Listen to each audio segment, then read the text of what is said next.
Right, everyone, let's see how badly I can mess this up. Right, let's quickly glance at the first question. I've got my Westville students with me, so I'll keep deferring to them in terms of page numbers. So to look at the first one, critically analyze descriptive prescriptive. Right, the page number there is, I'm on it, I think. So in the guide, it is page 90. So the bottom of page 90, and yeah, you can look at. I would just stick with page 90, guys. I will stay with page 90. So in terms of the descriptive approach, essentially it gives us this idea of a series of guidelines that you can have a series of right or wrong answers. So it tries to define rules, it tries to define what we consider to be moral behavior. And on the basis of that, you should, based on whatever incident you face, whatever challenge you face, have a right or wrong answer. Unfortunately, life is far more complicated than this, so it's a little bit questionable. The prescriptive approach is really looking at the philosophy that you use. So the thinking is that there are certain principles within ethical theories. And remember, every ethical theory has a philosophical foundation. So you would look at your philosophy first before you can actually answer a particular question around ethics. So you could have, depending on the philosophical position you adopt, you can have complete opposite answers. So often in terms of ethics, it starts with getting which ethical theory, which ethical philosophy we will adopt. And on the basis of that, then you will look at the incidents that you have to ask questions around. So I think the truth is, I prefer the second one because the first one is the fact that you cannot account for every single eventuality in the world. The world's evolved so much that you can't have a descriptive approach. So get your philosophy, get your theory right. Once you've got your theory right, you then look at the issue that you're dealing with, and I'm going to sound like AI, within the broader lens of that philosophy. I hate using that term so much because AI likes it so much. Right, so that's the first part, and the case study is heck of an interesting, which is good news as well. So the second question is, yeah, looking at the deontological versus utilitarian perspective, and then on the basis of that, look whether using AI within the broader context of healthcare can be considered.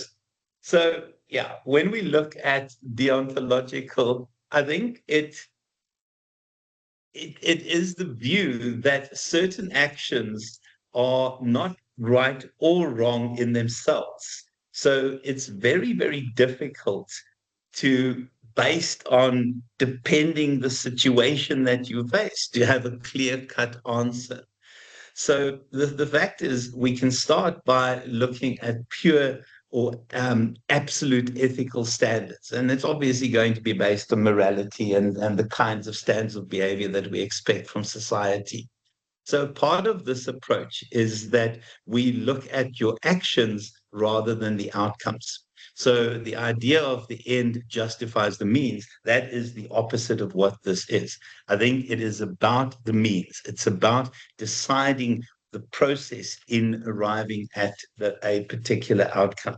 And it's important in terms of that behavior that it adheres to certain principles around morality.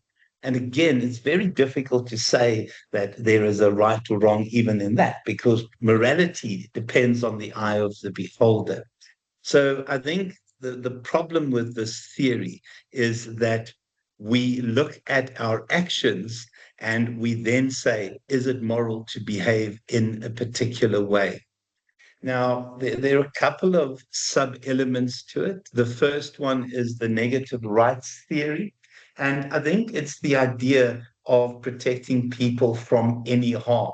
So when you think of the notion of do no harm, it is in the action of doing no harm where your decision rests. So essentially, protecting people from harm is an important part. But again, it brings into question what is the definition of harm? How do we define what harm means? I think we all have an idea in our mind, but when it comes to testing on animals, etc., it really brings into question that one. The positive rights theory is the idea that we need to provide people with everything that they need to survive.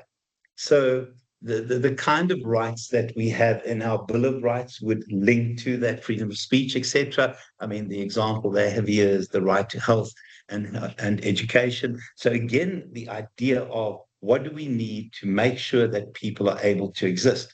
But again, the definition of existence will vary from individual to individual. So very much part of Maslow's initial parts of the theory. And then the social contract theory, here we look at it from laws. So we look at the laws within a particular country, within a society. And then obviously what those laws will do is they will then constrain how we behave and how people will behave. So the fact is there are very, very clear definitions in South Africa around a number of health laws and behaviors on the part of doctors. So the idea is that we adopt the reasonable man because reasonable man is the definition within law. And on the basis of that, we would then judge a person's behavior against whatever standards were set in law.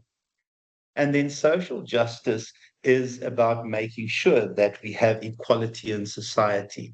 So when we think of affirmative action fits the social justice theory 100% because it is about the reasonable and fair distribution of benefits within a society.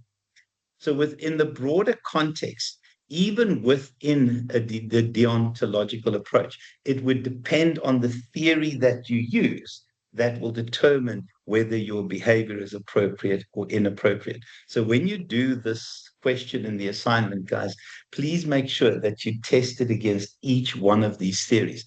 So there's going to be a lot of contrasts being built in your answers and a contrast being built in the actual detail that you give to determine right versus wrong. On the face of it, do you think AI in medicine is a good idea or a bad idea? I think it's a good idea. Anything you can do that can help in early detection is a wonderful idea. So, from the do no harm perspective, you're not doing any harm. You, in fact, assisting people to start identifying. I mean, in terms of cancers can be identified before the cells even form based on the constitution of the tissue that is there.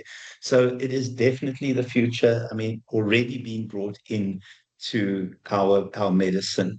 Sorry, I just want to check here. The second part is utilitarian. My apologies. Now I've got to find the utilitarian perspective because somehow I've lost that. Please. There it is, page 93. So, in terms of the idea of utilitarianism, it is looking at essentially the concept of the greater good. So here we look at the idea of serving a particular number of individuals and trying to maximize the needs that we address within that broader group of individuals. So the greater good. So the moment we say utilitarianism, we are serving the greater good. So essentially, that if we serve every bit of self-interest in society, collectively, we will serve the greater good. So the focus is on the greater good because ultimately that would then satisfy every single person's need. It is a little bit idealistic because people have very different leads and the greatest good will leave certain parties excluded, but it is one option.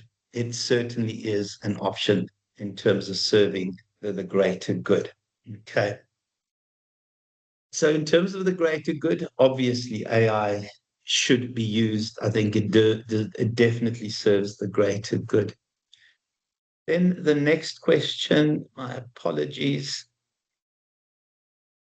Okay. And then ethical relativism, how ethical relativism could influence perceptions about the ethicality of using AI in healthcare.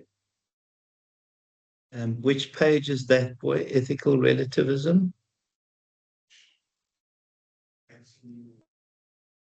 Is it back to 91? Okay, thank you. And two, here it is.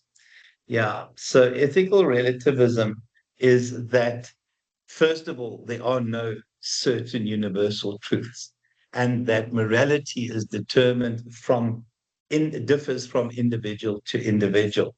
So we can't argue that there is a single set of moral principles that we all adhere to. I mean, just within different religions, you would have different definitions of morality and different definitions of what we consider appropriate behavior. So essentially, that over time, depending on the culture, depending on where we are in the world, these values will evolve. And morality is based on values, therefore, morality will evolve. That I think when we serve the greatest good in this instance, we serve the greatest good within particular populations, within particular groupings in society. And the reality is that it's about uniqueness of cultures, and then on the basis of those cultures, serving the specific interests of the culture. And those interests would vary from culture to culture. And I think the reality is that we have to look then at the sub-elements, subjective ethical relativism. I think here we look at what individual opinions are in terms of how we define morality, what is valid in terms of morality. So depending on where you stand, depending on the culture, the grouping you belong to, your definition will vary from other groupings. And it really is your own personal view. In terms of conventional ethical relativism, we talk about cultural relativism. And here, where the previous one is about looking at a person's individually from an individual perspective, here you look at it from a cultural grouping. So within different cultures, there are different norms, there are different standards, there are different accepted ways of behaving. And we then base our decision on what is ethical or not based on how that person fits into that culture and what that culture particularly values. I hope this helps, guys. It's possibly just a load of nonsense. Okay. How's that chick give me a look?